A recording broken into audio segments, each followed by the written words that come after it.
Hello friends, welcome to the shed. It's Wednesday and normally we do the workshop stuff, but today, because I did the workshop stuff last week, like the Harbor Freight and the today I'm going to play board games, but today I want to talk to you, specifically I want you to talk to me. So this video is more, I'm asking you to go to the comments and help me understand me. Okay? Preface it by saying this. I really want you to comment on this video if you have a relevant story. And here is what it is. I have chronic clinical depression, major depressive disorder. I also, in the past 5 years, had developed general anxiety disorder. Okay? I was diagnosed with depression when I was a child, and I was taking medication then, and I quit for a long time, and I was fine, and then suddenly, when all of this other stuff started happening, the sleep and the snoring and the allergies, the depression came back really hard, right? So, I take medication, and we've talked about this. The medication that I take is called Lexapro. It is an SSRI, a selective serotonin reuptake inhibitor. If you're not aware of what that is, neither is science. Science doesn't know what causes depression. It's not an easily medically diagnosable disease. There's no blood test for it. There's no x-ray. There's no brain scans that can accurately diagnose it. It's just self-reported. I say I don't feel right. This is the symptoms.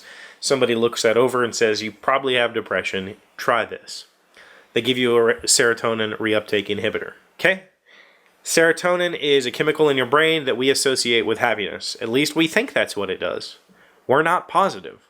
All we know is that patients who are given selective serotonin reuptake inhibitors sometimes, most times, show positive improvement of their mental disorder, depression or anxiety or whatever it might be.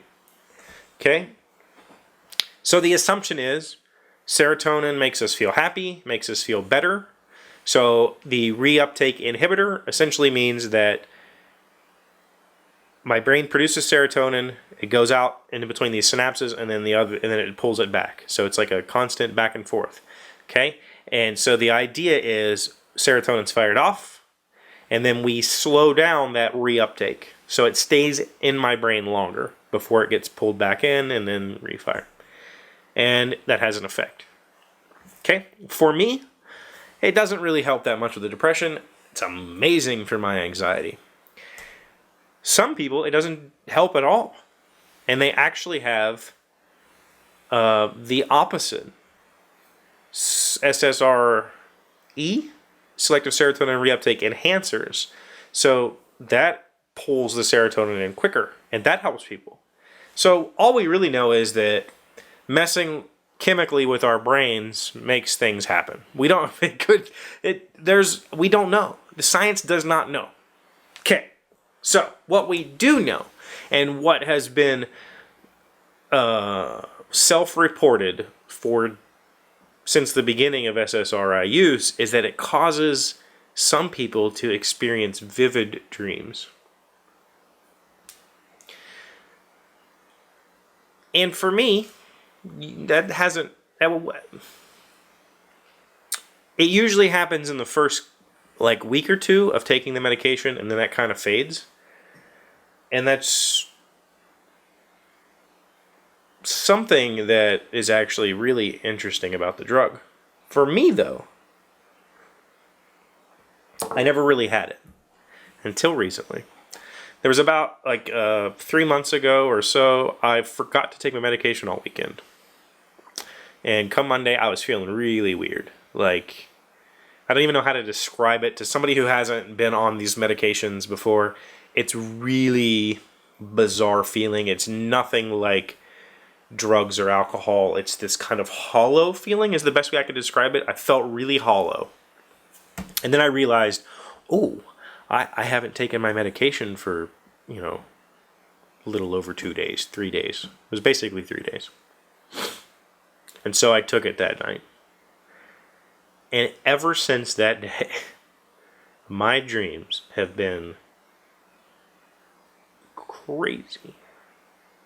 And here's the thing. When you're on these or for me, this is the part I want you to talk about. I know that some of you are also taking Prozac or other SSRIs. You've told me that. You've appreciated these types of conversations. So please let me hear your thoughts on this matter.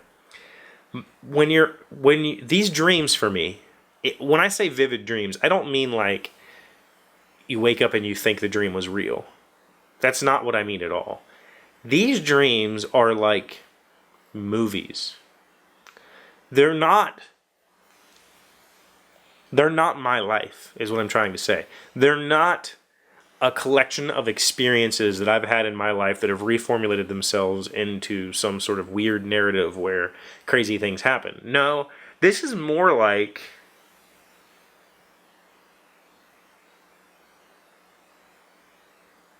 a completely new narrative. Last night, I was a pirate.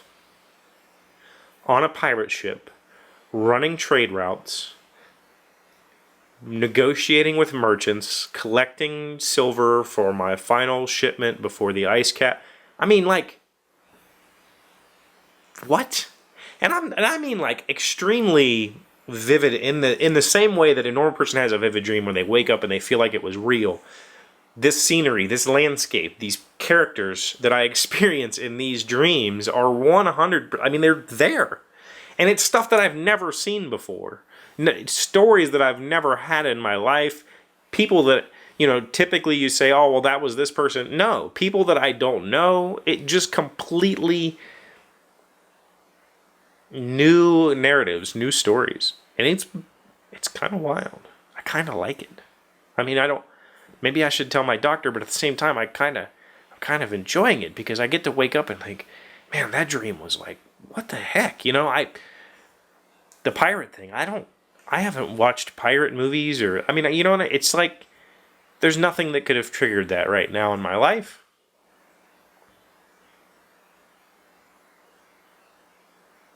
Yeah. So, if you're on SSRIs, please talk to me about it down below. Do you have vivid dreams? Do you know somebody who is on SSRIs and has reported this? Or did you not know this about SSRIs and now you're concerned about somebody that you know being on SSRIs?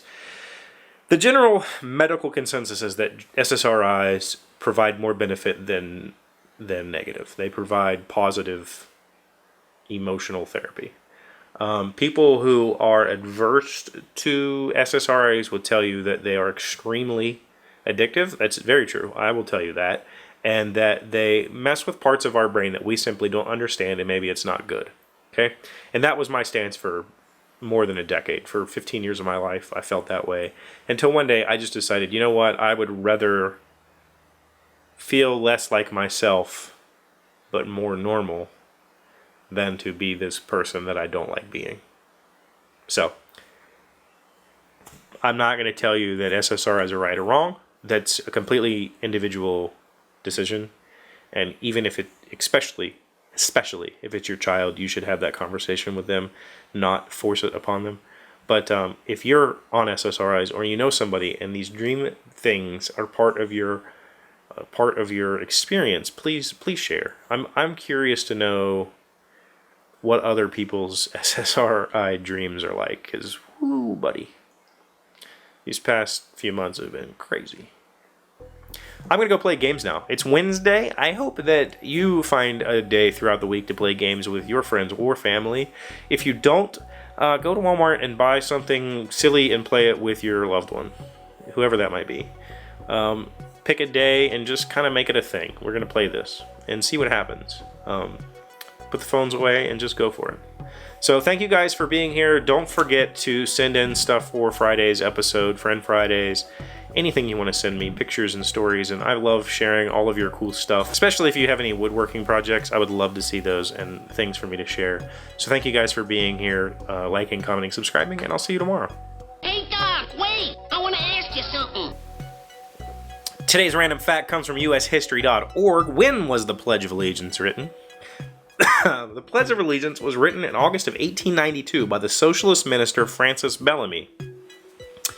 It was originally published in the Youth's Companion on September 8, 1892. Bellamy had hoped that the pledge would be used by citizens in any country. Apparently, I'm going to click this because I want to know more. In its original form, it read, "I pledge allegiance to my flag and the republic for which it stands, one nation, individual, with liberty and justice for all." And then it was changed to say the United States of America. Huh. I had no idea.